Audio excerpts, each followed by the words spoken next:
itigil na yung pagtulong. Sapat na eh. Kasi baka maging tamad naman sila. Tama ba yun? Mayroong hangganan. Dapat po matuto silang kumilos at maghanap buhay. Hindi po yung kung ilang taon na tinutulungan, pabalik-balik.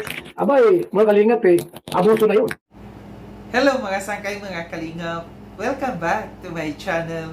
Ito po muling yung sangkay na si Sangkay Lons muling nagbabalik. Kumusta? Kumusta kayong lahat?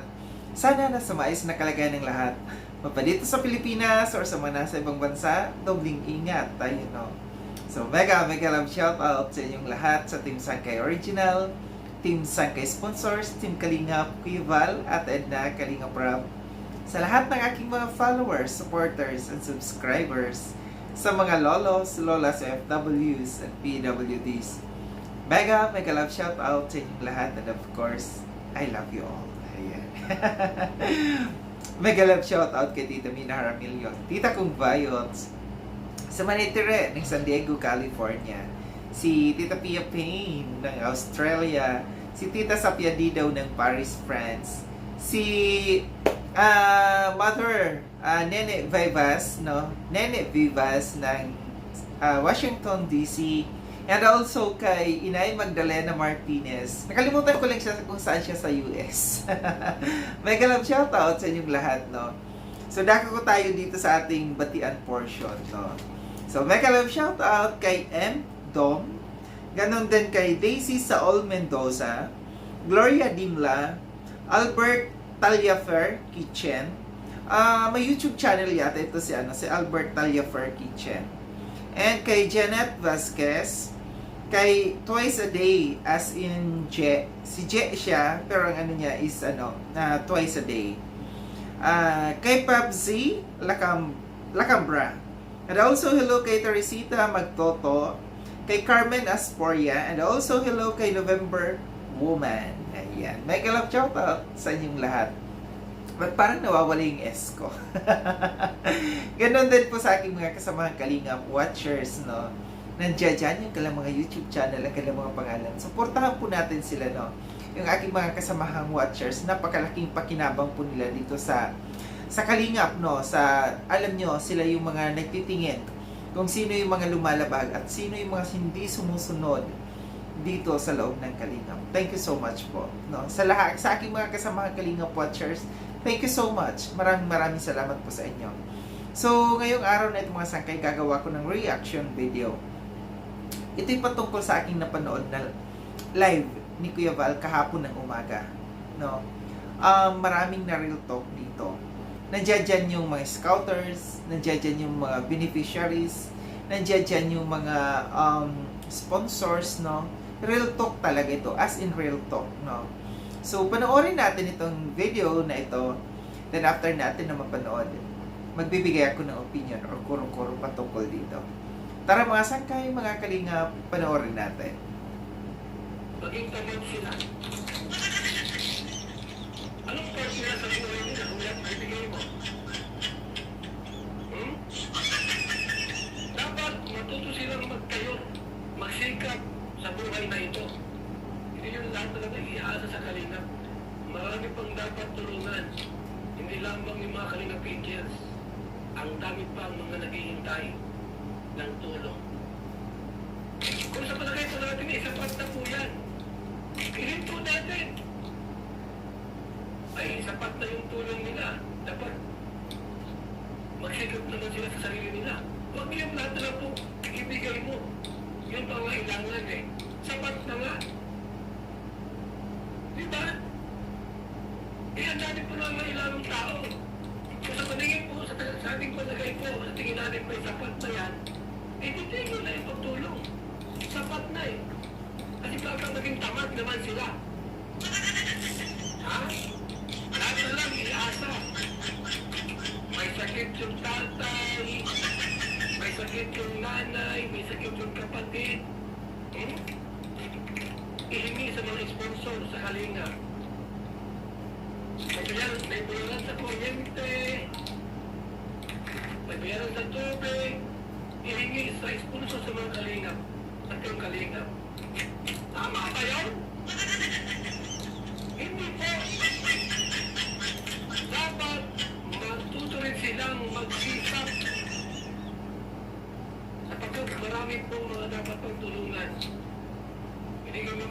po, ibigay mo na lahat, at pati pagkain nila, pati damit nila, pati pabangon nila, ibibigay natin lahat. Hindi ganyan ang pagtulong. Mayroong hangganan, dapat po matuto silang kumilos at maghanap buhay. Eh, pag si Bianchi po ay napagtrabaho na, di ba? Mag-asawa na, wala na yung kasimple. Iba naman ang tulungan natin. Hindi po yung ilang taon tinutulungan, pagkakaling, abay, magalingan pe, aborso na yun. Aborso na yun. Bahay nga alam, may sapat na eh. Diba?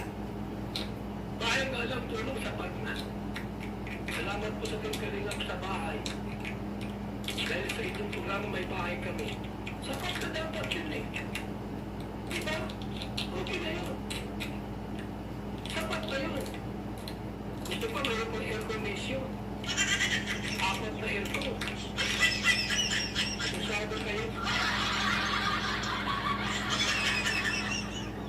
Kaya pala sa inyo ang muna ng mga tao po, yung bahay nga lang sapat na eh. Anong request na doon? Kayo pong kuko na maayos, okay na sa amin. Binigyan ng mansyon. Abay gusto pa, bigyan nyo ng air condition. 4 na aircon. Ano yung kuryente niyan? Ano yung kuryente? Kabayaran niyo? Bihira naman kayo. Pati kuryente, kabayaran niyo? Ano yung tangahan? Saka mga tanga kayo? Bihira kayo. Yung bahay ka, sapat na yun. Malutulong sa mga tao na nangailangan. Wala kaming bahay, pinagbigyan na kami kay simpleng bahay na kukukulan. Masaya na kami. Kaya binigyan natin ng bahay po. Eh gusto ng sponsor, pati aircon yung bigay. Aircon, refrigerator, washing machine. E paano yung kuryente? Ano yung kuryente? Pabayaran yung buwan-buwan. Ano yan? Tanga? Abuso. Mga kaibigan. Ang dami pang mga dapat tulungan. Hindi na yung mga Kalingap Angels na yan. Hindi lang sila. Ang dami pong sumisigaw ng gutom. Natulungan po natin. Hindi lang yung mga Kalingap Angels na yan. Hindi lang lahat. Hindi lang sila. Oh. Kaya sila kinuruan magtrabaho. Kaya merong distant life para meron ng kita. Hindi yung walang ginagawa, bibigyan mo ng kwarta. Ano yung nakalinga? Walang ginagawa, bibigyan mo ng kwarta. Abay. Ha? Anong tawag dyan? Tinuruan mo maging tamad ang tao. Sabi ko sa inyo po, bahay lang ay sapat ng biyaya sa mga beneficiaries. Huwag nating bibihin sila. Na lahat na lang po, lahat na lang ibibigay mo natin. Binigyan ng kotse. Binigyan mo ng kotse. Paano pagkasulina? Panggas yan. O, binigyan mo ng kotse. Ano niya pagkasulina? Binigyan mo ng aircon. Refrigerator. Lahat binigay mo. Paano yung kuryente niyan? Sino magbabayad? Ikaw? Ang magbabayad? No, Diyos ko po. Maraming tulungan. Dapat po yung mga beneficiaries natutong tumayo sa sariling paa. Maghirap, magsikap, at maghanap buhay. Ganyan po yan. Pero kung mayroon mga live sharing para matuto silang maghanap buhay. Yung purpose dyan, matutong maghanap buhay po sa paraan kaya nila. Pero lahat na lang ibibigay mo, wala silang gagawin. Libre lahat. Eh, anong tawag dyan? Tinuwan mo maging tamad. Maging tamad yung mga yan.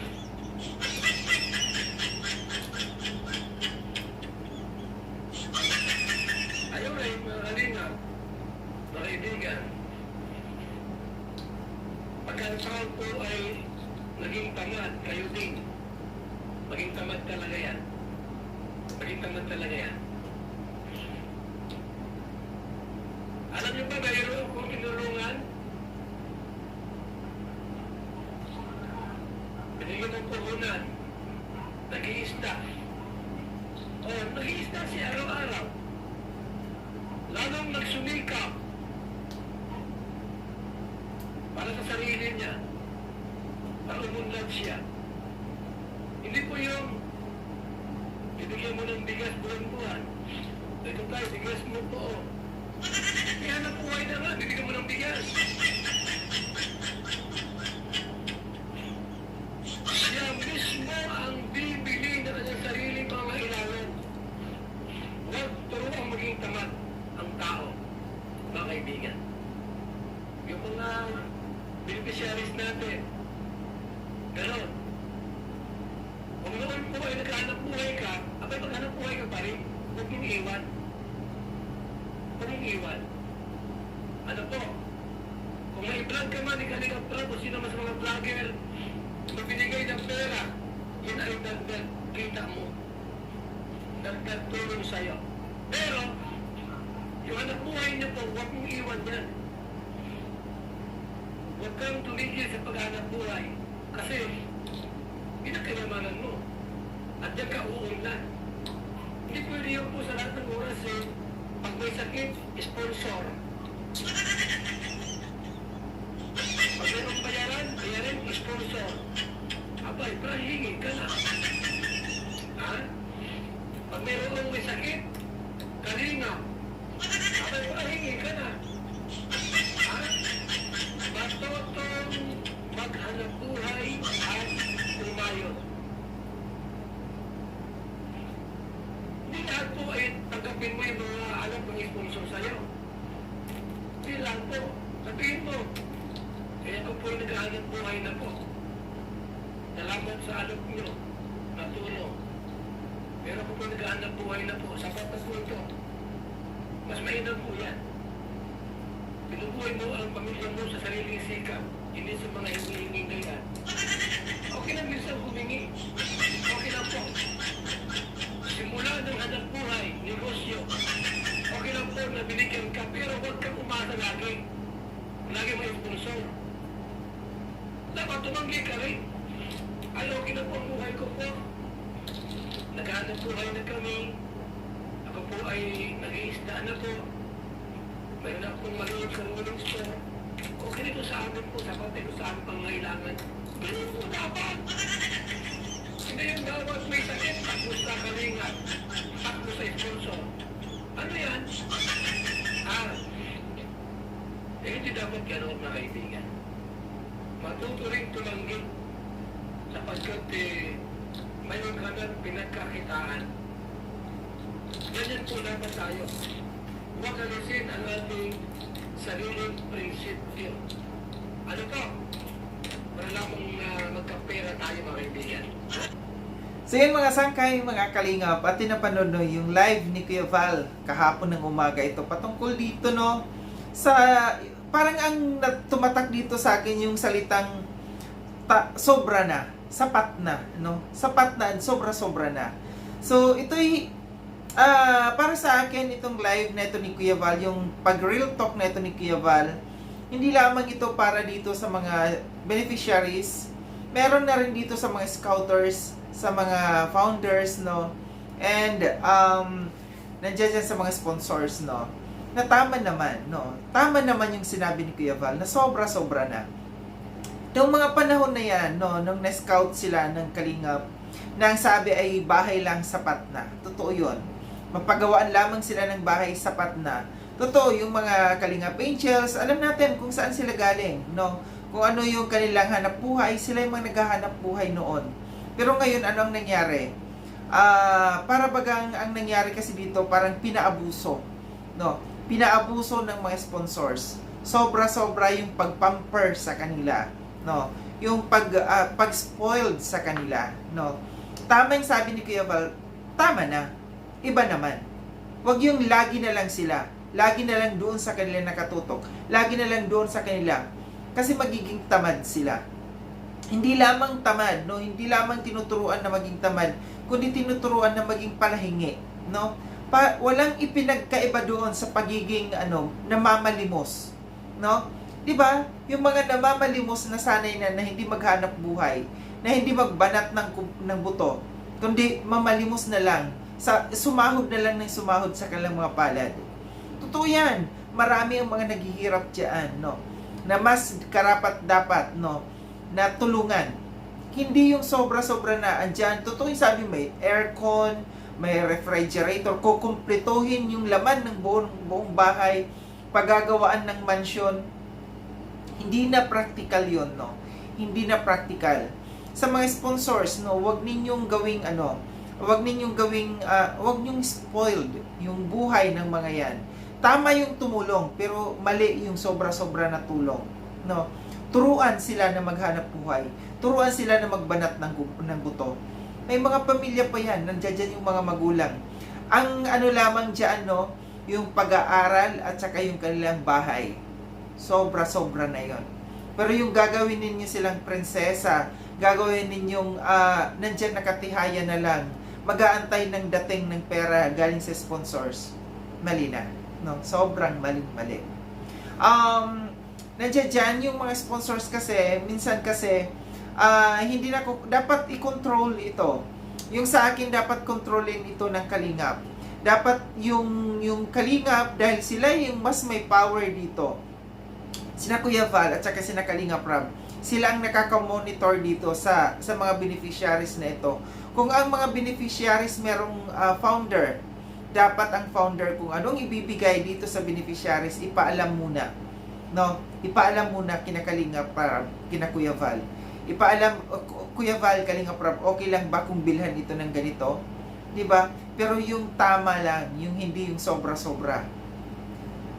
May mali na kasi, no? May mali na tayong nakikita dito na ginagawa na nating prinsesa ang mga beneficiaries.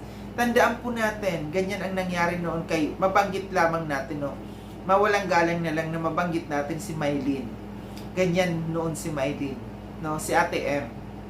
Sobrang biyaya ang ibinibigay ng mga sponsors. Anong nangyari? Umabuso.